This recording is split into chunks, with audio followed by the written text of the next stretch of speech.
The transport ship shuddered as it dropped out of hyperspace. Lee Yuna pressed her face against the small window and gasped. Nexus Prime stretched before her like a jewel floating in space. The planet glowed with soft blue light from its twin suns.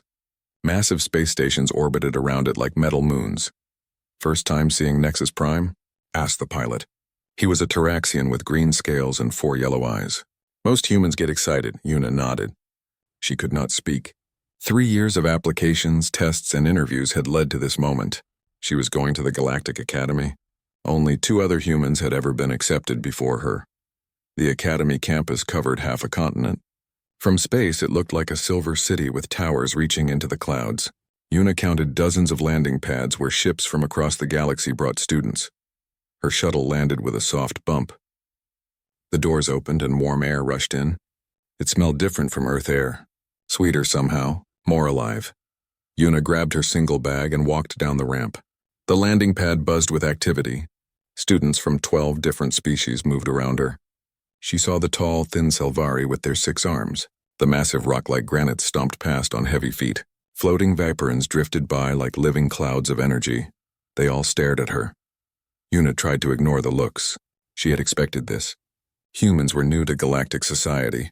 Most aliens thought they were primitive. Some thought they were dangerous. Others just thought they were stupid. "Yuna, over here."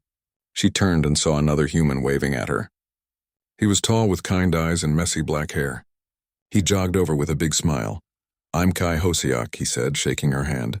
"Second-year engineering student. I volunteered to show you around." "Nice to meet you," Yuna said. She felt relief wash over her. At least she was not completely alone. Hosiak picked up her bag. "Come on, I'll show you to the dorms. Then we can grab some food before orientation starts." They walked through the campus together. The buildings were beautiful but strange. They curved and flowed like they had been grown instead of built. Gardens floated in the air between structures. Students flew or teleported or walked on paths that defied gravity. "It takes some getting used to," Hosiak said, watching her stare. "The Nexari who built this place see reality differently than we do. They think straight lines are boring." They passed a group of Selvari students. One of them, a graceful female with silver skin, looked at Yuna with curious purple eyes. Yuna tried to smile. The Selvari whispered something to her friends and they all laughed. "Ignore them," Hosiak said quietly. "Most of them have never met a human before. They think we're all violent barbarians." "Are we?" Yuna asked. Hosiak shrugged. "Compared to them, maybe. Most galactic species evolved past their violent phases thousands of years ago. We're still pretty young as a civilization." They reached the dormitory building. It was shaped like a crystal that had been twisted into impossible angles. Inside, the hallways glowed with soft light from the walls themselves. "Here's your room," Hosiak said, stopping at a door marked with alien symbols. He pressed his hand against a scanner and the door slid open. The room was small but comfortable. 2 beds, 2 desks, and a window that showed the campus gardens below. One side of the room was clearly occupied. Books and clothes were scattered around. "Your roommate is Park Ji-won," Hosiak explained. "She's studying xenopsychology. 3rd year. Really smart but kind of quiet." Yuna set her bag on the empty bed. "How many humans are there here?" "Including you?" 4. There's me, Ji-won, and Cho Minho. He studies archaeology. We try to look out for each other." A chime sounded through the building.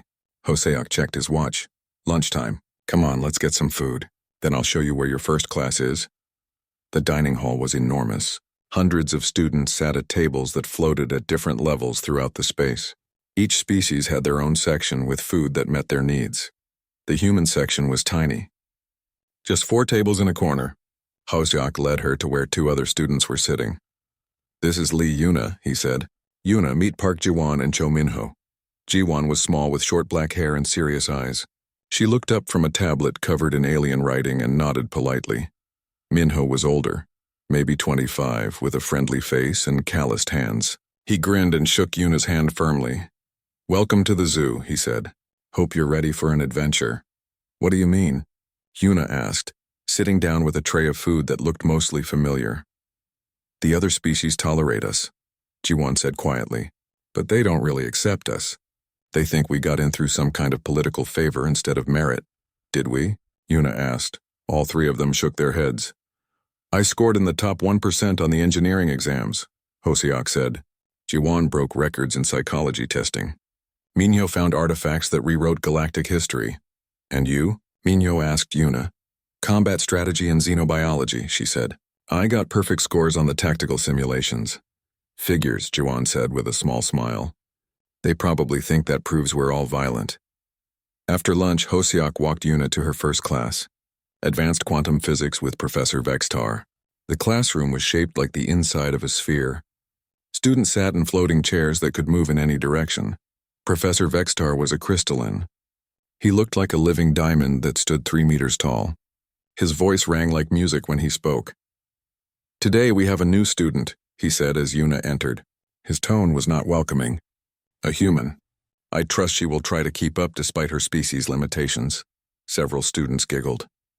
Yuna felt her face burn with embarrassment and anger. She found an empty chair and sat down. Now then, Vextar continued, who can tell me why carbon-based life forms struggle with quantum mathematics? A Selvari student raised one of her 6 hands. Because they think in linear patterns, Professor. Their brains can't handle multi-dimensional concepts. Correct, Nimra. This is why most biological species require artificial enhancement to truly understand advanced physics. Yuna raised her hand. Excuse me, Professor. Vextar looked annoyed. Yes? Humans developed quantum theory without artificial enhancement. Einstein, Bohr, Heisenberg. They figured it out with just their biological brains. The classroom went quiet. Vextar's crystalline body pulsed with brighter light, which Yuna had learned meant he was irritated. Primitive theories, he said dismissively, barely scratching the surface of true quantum reality. Maybe, Yuna said, but we figured it out on our own, without help from other species. Doesn't that count for something? More students turned to stare at her. She could feel their curiosity and hostility in equal measure. We shall see, Vextar said coldly. Class, please open your texts to chapter 47. As the lesson continued, Yuna noticed the Selvari student called Nimra glancing at her with interest instead of contempt. Behind her, a young granite named Torvin nodded slightly when she made a good point. Maybe she was not completely alone after all. When class ended, students filed out in their species groups. Yuna walked alone until Nimra approached her. That was brave, the Selvari said. Her voice was musical like wind chimes. Foolish, perhaps, but brave. Thanks, I think, Yuna replied. I am Nimra Veltar. I study quantum engineering. She paused. I have never spoken to a human before. I'm Yuna, and you're speaking to one now. Nimra smiled, showing teeth like small pearls. Yes, I am, she hesitated. Perhaps we could study together sometime. I confess I am curious about human perspectives on quantum theory. I'd like that, Yuna said, surprised. As they walked toward the next class, Yuna felt a small spark of hope. Maybe the other species would judge her as an individual instead of just another primitive human. She had no idea how wrong she was. 3 months had passed since Yuna arrived at the academy. The routine had become familiar. Wake up, eat breakfast with the other humans, attend classes where professors barely tolerated her, study late into the night. But things were changing. Her grades were excellent. She had scored perfectly on every combat strategy exam. Her xenobiology projects impressed even the most skeptical professors. Word was spreading that the human girl might actually belong here. You're making them nervous, Park Jiwan said one morning over breakfast. She had become Yuna's closest friend among the humans. Professor Thekwin asked me yesterday if humans always learn this fast. What did you tell him? Yuna asked. The truth, that we have to work twice as hard to get half the respect. Cho Minho looked up from his archaeological journals. Speaking of respect, did you hear about the combat simulation today? Yuna nodded. All second-year students had to complete a practical exercise in the Academy's Advanced Combat Lab. It was designed to test tactical thinking under pressure. I heard the Granite students have been bragging, Kai Hosiak said. They think their natural armor makes them unbeatable. And the Selvari are confident their speed and extra arms give them an advantage, Jiwan added. Yuna finished her breakfast. Guess we'll see. The combat simulation lab was located in the Academy's lower levels. The room was massive, with holographic projectors that could create any environment imaginable. 20 students gathered around Professor Kelwin, a elderly Nexari with kind silver eyes. Today you will face combat scenarios based on real galactic conflicts, he announced. The AI will adapt to your responses. Use whatever tactics you think best. The students were divided into groups of 4. Yuna found herself paired with Nimra, who had become a study partner over the past weeks.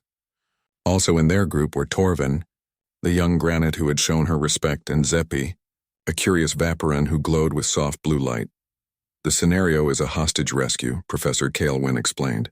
Pirates have taken civilians captive in an asteroid mining station. You must save the hostages without getting them killed. The holographic environment materialized around them. They stood on a rocky asteroid surface looking at a metal mining facility. Scanners showed armed pirates inside and innocent workers trapped in the central chamber. The other groups went first. They used standard galactic military doctrine. The granite students charged through the front entrance, trusting their armor to protect them. They succeeded, but half the hostages died in the crossfire. The Selvari team used their speed to attack from multiple directions at once. They were faster, but the pirates had time to threaten the hostages. The team hesitated and lost the initiative. The Vaporan group tried to use their energy powers to disable the station systems. The pirates panicked and started shooting randomly. More hostages died. Finally, it was Yuna's team's turn. What do you suggest? Nimra asked her. The Selvari had learned to value Yuna's tactical insights. Yuna studied the facility layout. Her grandfather's war stories echoed in her mind. He had fought in Earth's brush wars before humanity joined galactic society. He taught her that sometimes the best strategy was the one nobody expected. We don't attack, she said. What? Torvin rumbled in confusion. Look at the scanner readings. The pirates are nervous. They're expecting an attack. What if we give them something else instead? Yuna outlined her plan. The others looked skeptical but agreed to try. Instead of assaulting the facility, they made themselves visible to the pirates.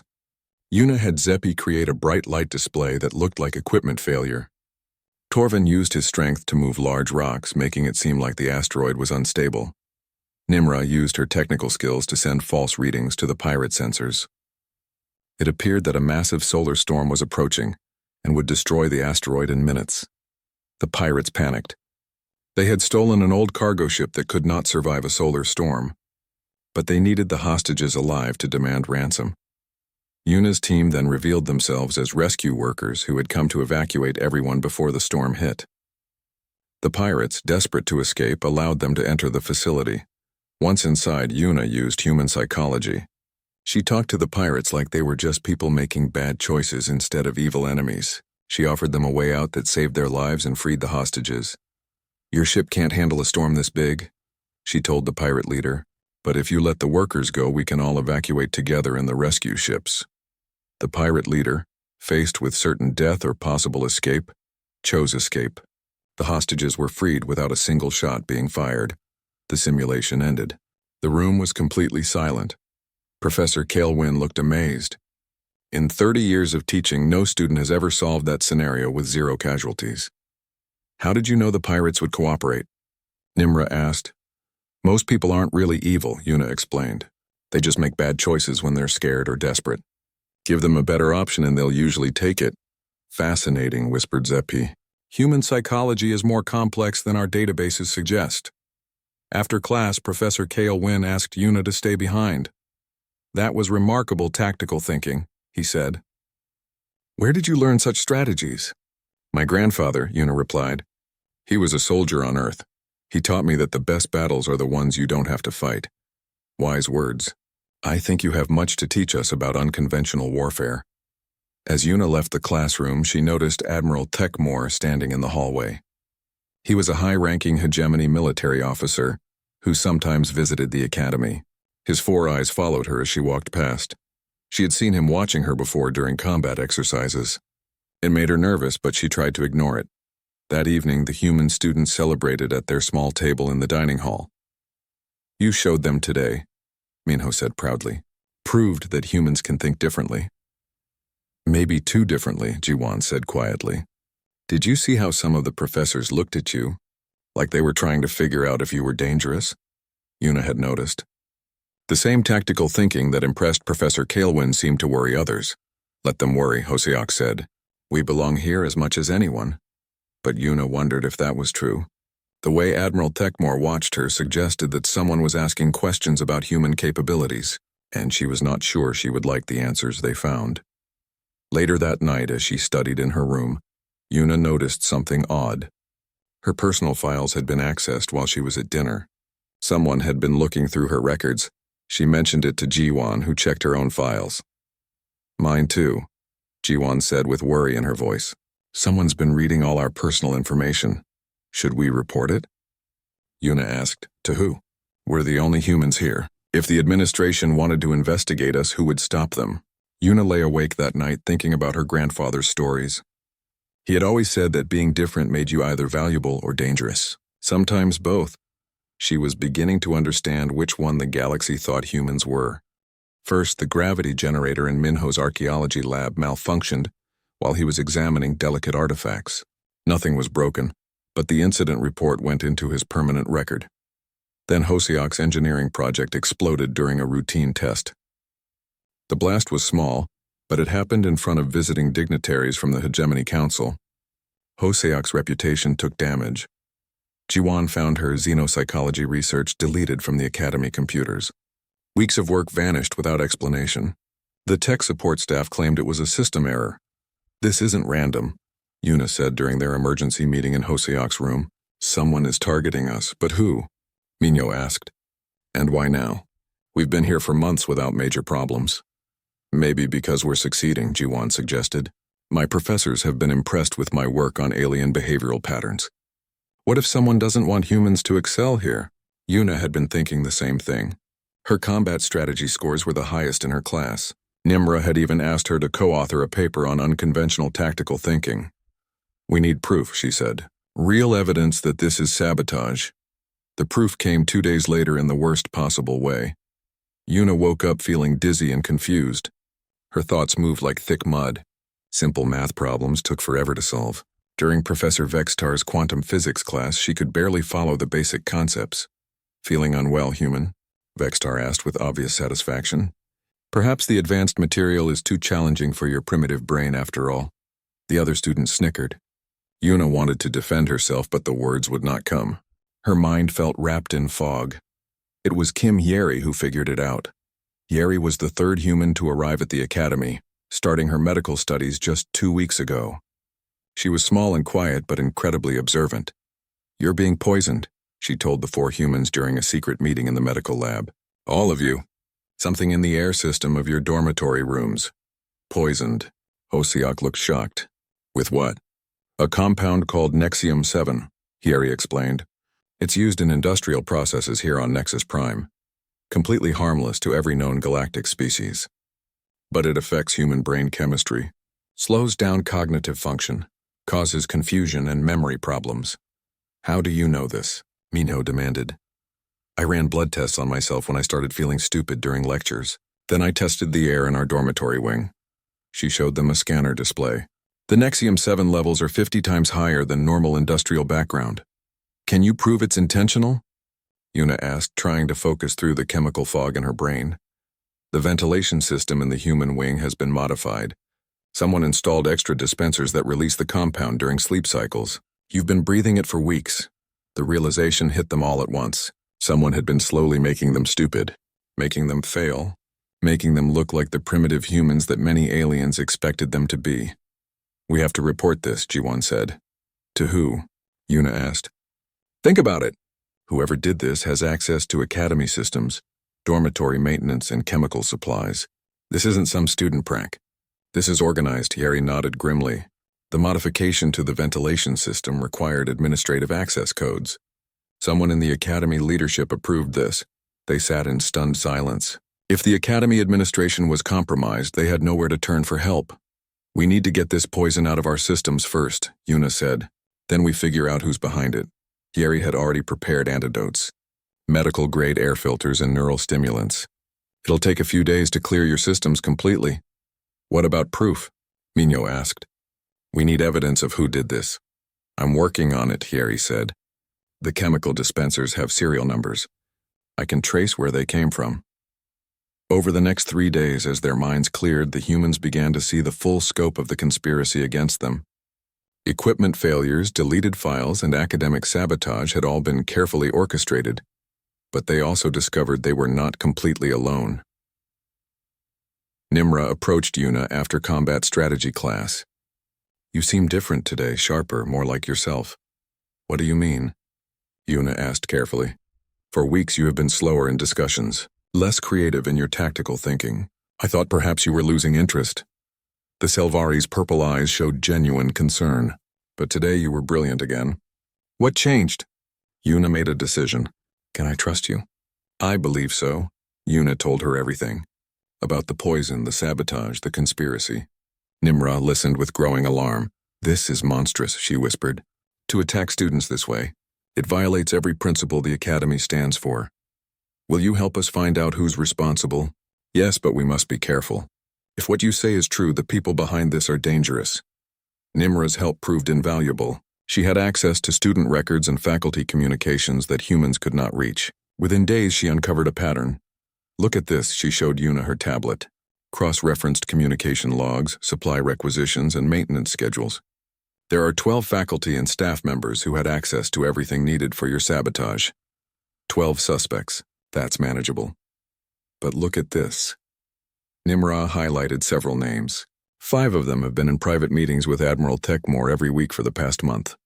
Yuna felt ice in her stomach. The Admiral who's been watching us? The same one. And I found something else. Nimra's voice dropped to a whisper. Communication logs show messages to something called the Dominion. What's the Dominion? I don't know. But the messages use military encryption and reference the human problem and final solutions. Before Yuna could respond, the lights in the library went out. Emergency lighting cast red shadows across the walls. Attention, all students, came an announcement. Please report to your dormitories immediately. The Academy is under temporary security lockdown due to a chemical leak in the archaeology wing. Yuna and Nimra looked at each other with growing fear. The archaeology wing, Yuna whispered. That's where Minho was working tonight. They ran through the darkened hallways toward the archaeology building. Security barriers blocked the entrances, but they could see lights and movement inside. There, Nimra pointed. Service entrance on the south side. They crept around the building and slipped through an unlocked door. The archaeology wing was not evacuated. It was full of figures in environmental suits moving with military precision. Yuna recognized the lead figure immediately. Admiral Techmore stood over Minho, who lay unconscious on the floor. Subject secured. Techmore spoke into his communicator. Eliminate the evidence and prepare for Phase 2. What's Phase 2? Asked one of his soldiers. The remaining humans. Make it look like an accident. Gas leak explosion in their dormitory wing. Yuna grabbed Nimra's arm. They had to warn the others.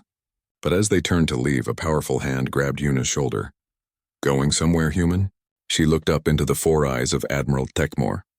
Behind him, his soldiers had raised their weapons. I was wondering when you would start investigating, he said calmly.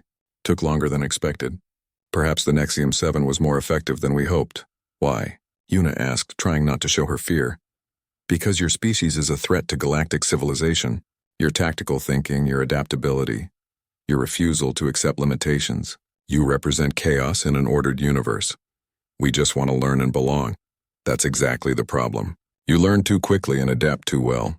Give humans another century and you'll be challenging the established order. The Dominion cannot allow that. The Dominion?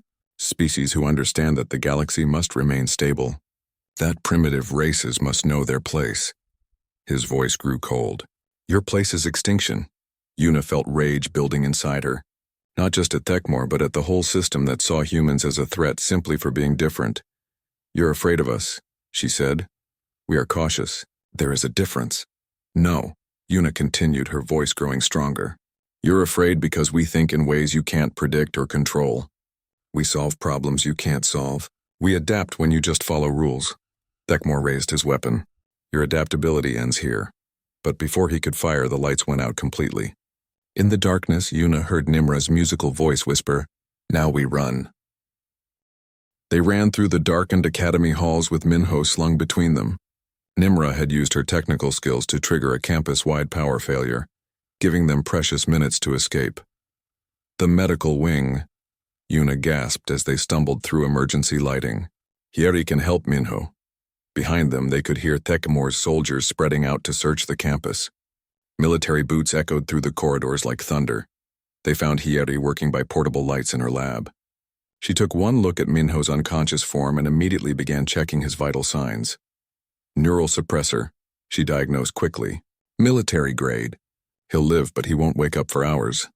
We need to warn Hoseok and Jiwon, Yuna said. Already tried, Hieri replied grimly. Their communicators are offline. So are the general campus systems. We're completely cut off. The Dominion is making their final move, Nimra said. They plan to eliminate all humans tonight and make it look like an accident. How many soldiers does Thekmor have? Yuna asked. I counted at least 20 in the archaeology wing, but there could be more stationed around campus. Yuna's mind raced through tactical options. 4 humans and 1 Selvari against 20 trained soldiers in a facility they controlled. The odds were hopeless by any rational measure. But her grandfather had taught her that rational measures didn't always apply. Hieri, what medical supplies do you have access to? Everything in the Academy Medical Center. Why? Can you make things that would disable people without killing them? Hieri looked uncertain. Maybe. Sleep gas, neural disruptors, paralytic compounds. But I'd need time and equipment. Nimra, you know the Academy systems better than anyone. Can you turn this power failure into something that works for us? Perhaps. The emergency protocols create opportunities. But what exactly are you planning? Yuna pulled out her personal tablet and called up the Academy floor plans. They expect us to run and hide like scared students. Instead, we're going to make them come to us. On our terms.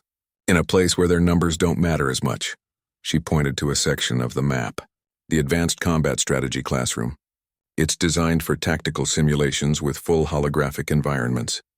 If we can get there and lock it down, we can create any battlefield we want. That's insane, Hieri whispered. We're students, not soldiers. No, Yuna said firmly. We're humans.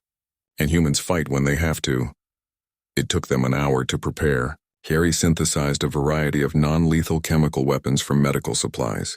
Nimra programmed tactical scenarios into the classroom systems and created diversions throughout the academy to confuse their pursuers. They found Hoseok and Jiwon trapped in their dormitory by Dominion soldiers. A carefully placed sleep gas canister and some creative use of the building's automated systems freed them without alerting the main force. They killed Professor Kaelwyn, Jiwon whispered as they regrouped. I saw his body in the xenopsychology lab. They're not just after us anymore. They're eliminating anyone who supported human students. Then we end this tonight, Yuna said, one way or another. The Advanced Combat Strategy Classroom was perfect for their purposes. It was isolated in the Academy's military wing, had only one main entrance, and featured the most advanced tactical simulation systems in known space. Yuna sealed them inside and activated the full holographic environment. The classroom transformed into a replica of an Earth urban combat zone, complete with rubble-filled streets, damaged buildings, and multiple levels of terrain. Home field advantage, she explained to her friends. They know how to fight in space stations and on alien worlds. But this is a human battlefield. From human wars, with human rules. She distributed the weapons Hieri had created and assigned positions based on each person's strengths. Nimura's speed and extra arms made her perfect for mobile harassment tactics.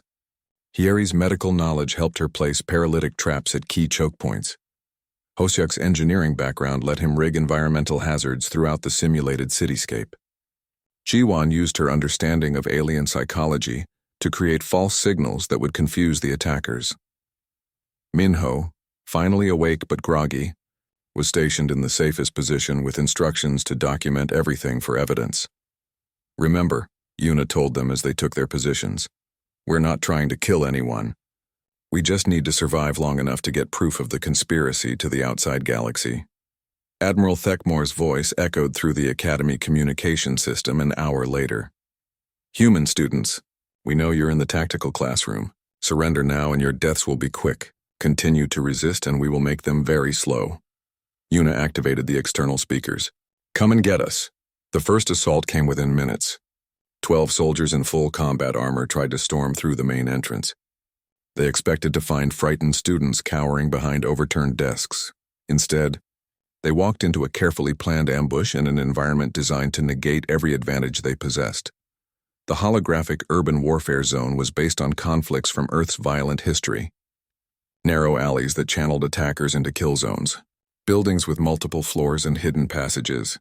debris fields that provided cover for defenders while exposing advancing troops. The Dominion soldiers fought like they had been trained, with overwhelming firepower, advanced technology, and predictable tactical doctrines that worked perfectly in conventional galactic warfare. The humans fought like their species had learned to fight over thousands of years of conflict, with improvisation, desperation, and a willingness to use any advantage they could find. Nimra's speed let her dart between buildings, dropping sleep gas grenades and then disappearing before return fire could find her. Her alien physiology confused the soldiers' targeting systems, which were calibrated for human-sized threats. Yeri's paralytic traps were nearly invisible. Derived from natural compounds the soldiers' equipment wasn't designed to detect. 3 attackers went down in the first 5 minutes. Their nervous systems temporarily shut down by synthetic toxins. Hosiak had rigged the simulated buildings with collapsing floors, falling debris, and electrical hazards. The soldiers' heavy armor, designed for protection in open combat, became a liability in tight spaces where mobility mattered more than armor. Jiwan used psychological warfare, broadcasting false communications that made the soldiers think they were facing a much larger force. Her understanding of military hierarchies let her create confusion in their command structure. But it was Yuna who truly turned the tide. She fought like her grandfather had taught her. Not with honor or following rules of engagement, but with ruthless efficiency and complete focus on survival. She used the environment like a weapon, turning the soldiers' own tactics against them. When they advanced in formation, she led them into narrow spaces where only one could fight at a time. When they tried to use their superior firepower, she forced them into close quarters where their weapons were useless. When they attempted to coordinate their attacks, she hit them from unexpected angles that their doctrine hadn't prepared them for. Most importantly, she made them afraid. Galactic military training assumed enemies would fight logically, predictably, according to established patterns. But Yuna fought like a human backed into a corner with everything to lose. She was creative, unpredictable, and absolutely relentless. Within an hour, 8 of the 12 attackers were down. The remaining 4 had barricaded themselves behind the classroom entrance, afraid to advance further. "Fall back," they heard Thekmor order over their communications. "Seal the room and flood it with toxic gas." "That'll kill the whole academy," one soldier protested. "Acceptable losses." The human threat must be eliminated at any cost. Yuna realized they had won the battle but were about to lose the war. Thekmor was willing to kill thousands of innocent students to eliminate 5 humans, but she had one more card to play. "Nimra," she called across the battlefield, "can you access the Academy's external communication array from here?" "Yes, but what good will that do?" "We're going to tell the entire galaxy what the Dominion is really willing to do to stop human advancement." As toxic gas began seeping under the sealed door, Yuna activated a galaxy-wide emergency broadcast. Her message would reach every world in known space within hours. "My name is Lee Yuna. I am a human student at the Galactic Academy. We are under attack by a conspiracy called the Dominion. They have poisoned us, murdered our teachers, and are now preparing to kill thousands of innocent students to eliminate 5 humans who dared to excel." The gas was getting thicker. Around her friends were beginning to cough and struggle for breath. "If you're receiving this message, know that humans did not come to the galaxy as conquerors. We came as students. We wanted to learn, to belong, to contribute. But apparently the crime of being different is enough to justify our extinction." Yuna looked at her friends, her chosen family, as they faced death together. "We fought not because we are violent, but because we refuse to die quietly. We are human. And humans don't surrender." The broadcast ended as the gas finally overwhelmed them, but the message was already spreading across the galaxy at faster than light speed. The Academy fell silent, but the galaxy was beginning to listen. Her head pounded and her throat burned from the toxic gas, but she was alive. Around her, the others were slowly regaining consciousness. The advanced medical systems built into the combat classroom had activated automatically, providing emergency life support when the toxic levels became lethal. "Status report," she croaked, helping Jiwan sit up. "Academy is under siege," Nimra said, checking her scanner. "Your broadcast worked. Hegemony Council forces are fighting Dominion troops throughout the campus." Through the sealed classroom door, they could hear the sounds of battle, energy weapons discharged in rapid succession. Heavy footsteps ran past in the corridors. Emergency alarms wailed continuously. The Dominion made a mistake, Hoseok said, his voice weak but determined. They showed their true nature. Now the galaxy knows what they really are. Hieri was treating Minho, who had taken the worst of the gas exposure. He needs real medical attention soon. The classroom life support can only do so much. How long until help arrives? Yuna asked. Unknown, Nimra replied. The hegemony forces are fighting their way through the academy, but Dominion soldiers are making them pay for every corridor. An explosion much closer than the others shook the classroom. Dust fell from the ceiling and the lights flickered. They're trying to breach our position, Yuna realized. Thekmor isn't giving up. The external speakers crackled to life with the Admiral's voice, now filled with rage. Your little broadcast has doomed you all. The Hegemony Council believes your lies, but it doesn't matter. You will die here today. And without human genetic material to study, your species will remain forever primitive. Genetic material? Jiwon asked with growing horror. That's what this was really about, Yuna understood. They didn't just want to kill us. They wanted to study us, figure out what makes humans different so they could either replicate it or destroy it.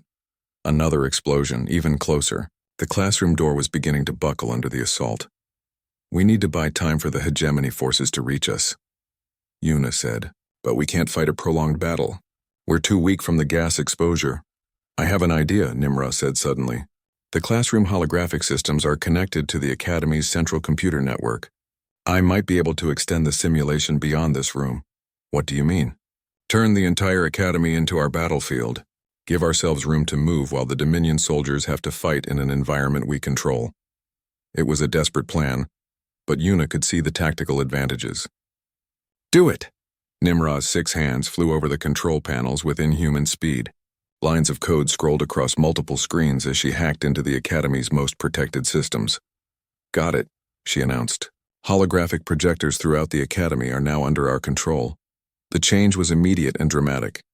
Through their sensors, they could see the Academy corridors transforming. Clean, well-lit hallways became war-torn urban landscapes. Familiar classroom doors became the entrances to bombed-out buildings. Most importantly, the Dominion soldiers found themselves fighting in an environment that constantly shifted according to human tactical preferences. Now we move, Yuna said. Stay together. Use the chaos to reach the medical center and try to link up with friendly forces. They unsealed the classroom and stepped into a transformed academy. The holographic systems were so advanced that even knowing the projections weren't real, it was hard to tell where the academy ended and the simulation began. The psychological effect on their enemies was immediate. Dominion soldiers trained for combat in sterile space environments found themselves in a replica of a human war zone. Buildings provided cover for defenders while exposing attackers. Rubble-filled streets channeled movement in predictable patterns. But most unsettling of all, the environment felt alive with human tactical thinking. Yuna led her group through passages that appeared and disappeared as needed. When Dominion soldiers tried to follow, they found themselves separated by walls that hadn't been there moments before. This is impossible, they heard one soldier complain over their intercepted communications. The terrain keeps changing, adapt came Thekmor's harsh reply. They are only humans. Find them and kill them, but adaptation required understanding, and the Dominion forces could not understand an enemy that refused to follow the rules they expected. The humans moved through their artificial battlefield like ghosts. When cornered, new escape routes opened. When outnumbered, the environment itself became their ally. Hieri used her medical knowledge to create diversions that mimicked the symptoms of various alien diseases. Soldiers would break off attacks to seek treatment for conditions that existed only in their minds. Hoseok turned the Academy's maintenance systems into weapons. Artificial gravity fluctuated in key corridors, disorienting attackers. Environmental controls created temperature and atmospheric differences that favored human physiology.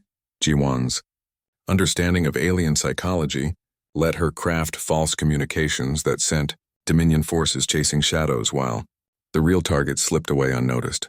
Minho, despite his injuries, used his archaeological knowledge to recreate famous battlefields from human history. Each environment was chosen for maximum tactical advantage against specific alien species. But it was Yuna who orchestrated the larger strategy. She had studied every galactic military doctrine in the Academy databases. She understood how each species fought, what they expected from their enemies, and where their tactical blind spots lay. Against the granite soldiers with their heavy armor and straightforward charges, she created environments that rewarded mobility over strength, narrow passages, unstable floors, and vertical obstacles that turned their advantages into liabilities. Against the Vaporan forces with their energy manipulation abilities, she used interference patterns and reflective surfaces that turned their own powers against them. Against the Selvari mercenaries hired by the Dominion, she created chaotic environments that prevented them from using their speed and coordination effectively. But her masterstroke was psychological. Every human conflict throughout history had been won or lost in the minds of the combatants, as much as on the physical battlefield. Yuna understood that the Dominion's greatest weakness was their fundamental misunderstanding of human nature. They saw humans as primitives who had somehow stumbled into advanced technology. They expected tactics based on brute force and simple aggression. Instead, Yuna gave them something no galactic military had ever faced: warfare as art form. The holographic battlefield became a canvas on which she painted with strategy and tactics. Every engagement was designed not just to win, but to teach the galaxy something about human potential. When Dominion forces tried to use superior numbers, she showed them how humans had learned to turn numbers into disadvantages through clever positioning and terrain use. When they relied on advanced weapons, she demonstrated how humans could turn any environment into an arsenal of improvised tools. When they attempted to predict human behavior using their databases and algorithms, she showed them the beautiful unpredictability that came from a species that had learned to survive by constantly adapting. The turning point came when Admiral Thekmor himself entered the battlefield. He led a squad of elite Dominion commandos in full assault armor, carrying weapons designed to destroy starships. Against any conventional enemy, it would have been overwhelming force. "Enough games," his voice boomed through the Academy speakers. "I will end this myself." Yuna watched him advance through the holographic maze she had created. His soldiers moved in perfect formation, their weapons scanning for targets, their armor gleaming under artificial sunlight. They looked unstoppable. "He's heading for the medical center," Nimra observed. "He knows we need to reach Minho proper treatment." "Let him come," Yuna said quietly. "It's time to end this." She led Thekmor's forces into the Academy's main auditorium, which the holographic systems had transformed into an exact replica of an ancient human amphitheater. Tiered stone seats rose in a circle around a central arena. It was here that Yuna made her final stand. As Thekmor and his commandos entered the arena, she stood alone in the center. Her friends were hidden in the upper tiers, safely out of the line of fire but able to witness what happened next. "Surrender," Thekmor commanded, his four eyes glowing with triumph. "You have fought well for a primitive, but this ends now." "You're right," Yuna said. "This does end now, but not the way you think." She raised her hands, and the holographic systems responded. The ancient amphitheater filled with the ghosts of human history. Soldiers from every era of human conflict appeared in the stands. Warriors with bronze spears and leather armor, knights in steel plate carrying swords, infantry with rifles and grenades, pilots in flight suits, all of them watching silently as their descendant faced her enemies. "This is what you never understood about humans," Yuna said, as Thekmor's soldiers nervously aimed their weapons at the phantoms. "We are not just one person or one generation. We carry all of our history with us. Every battle we've fought, every victory and defeat, every lesson learned in blood and sacrifice. Holographic tricks will not save you," Thekmor snarled. "No, but understanding will." The arena filled with light as every one of the holographic warriors stepped forward in unison, not to attack but to stand witness. You wanted to study human genetic material to understand war. 6 months later, Yuna stood at the podium in the same auditorium where she had made her final stand against Admiral Thekmor. But now, instead of holographic warriors, the seats were filled with real students from across the galaxy. The Academy restoration ceremony had drawn representatives from every major species in known space. The attack had shaken the galactic community, but it had also opened their eyes to truths they had been avoiding. "When I first arrived at this academy," Yuna began her speech, "I thought I was just one human trying to prove she belonged among the stars.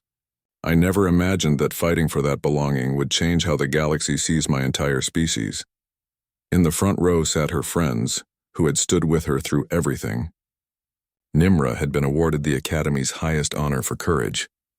Hieri had revolutionized galactic medicine by adapting human therapeutic techniques for alien physiology. Hosiok's engineering innovations, inspired by human adaptability principles, were being implemented across the galaxy. Jiwan had founded a new field of interspecies psychology. Minho's archaeological discoveries about human precursor connections had rewritten galactic history books. The Dominion believed that diversity was dangerous. Yuna continued. They thought that different ways of thinking, of solving problems, of seeing the universe, would somehow destroy the order they had built. Commander Veltan, now Director of Galactic Academy Affairs, nodded approvingly from the faculty section. The trials of the Dominion conspirators had revealed the full scope of their fears about human expansion, but we proved them wrong. Not through conquest or domination, but by showing that our differences make us stronger together than any of us could be alone. The audience included dozens of new human students. After the events at the Academy, Earth had received hundreds of applications from galactic universities. More importantly, alien institutions had begun requesting human instructors and researchers. Today, I want to announce something that would have been impossible when I first arrived here. Yuna activated the holographic display behind her. It showed a new space station under construction in orbit around Earth. The Galactic Council has approved funding for the first joint human-alien research facility. It will be staffed by scientists from 15 different species, all working together to explore questions that none of us could answer alone. The applause was thunderous. In the months since the Dominion's defeat, humanity had gone from barely tolerated newcomers to valued partners in galactic civilization. But more important than any institution or achievement is what we learned about ourselves during the darkest hours of that night 6 months ago. Yuna's voice grew quieter, more personal.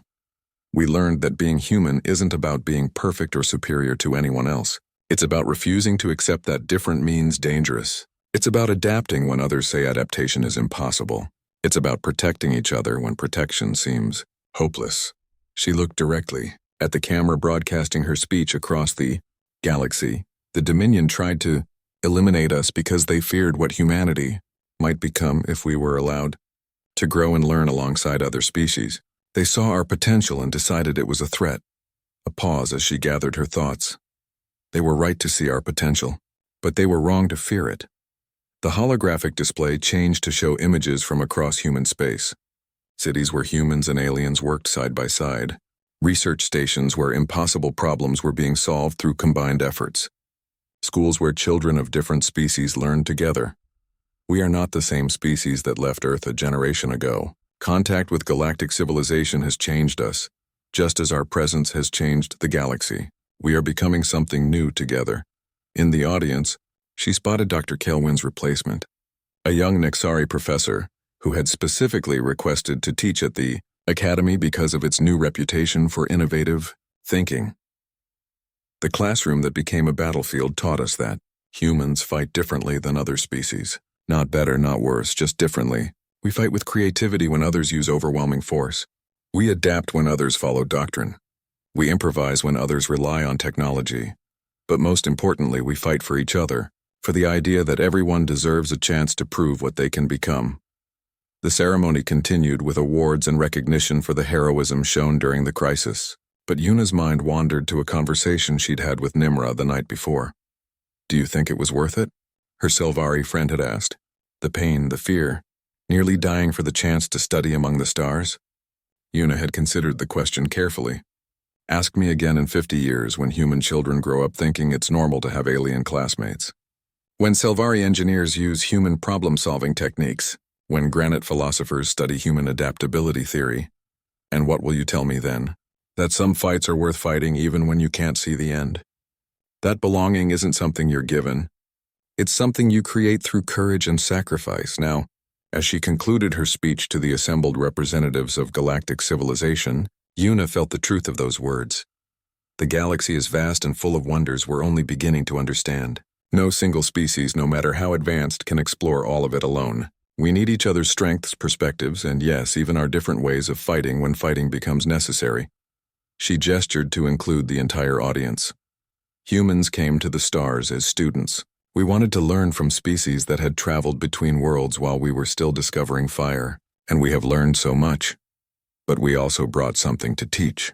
We brought the knowledge that survival and growth come not from avoiding challenges, but from facing them together. We brought the understanding that diversity isn't weakness, it's the source of all strength. The final holographic image showed Earth rising over the horizon of Nexus Prime, two worlds now linked by bonds stronger than politics or trade agreements. Today, we are no longer just humans studying among aliens, or aliens tolerating human presence. We are something new. We are galactic citizens, united not by biology or homeworld, but by shared commitment to learning, growing, and protecting each other.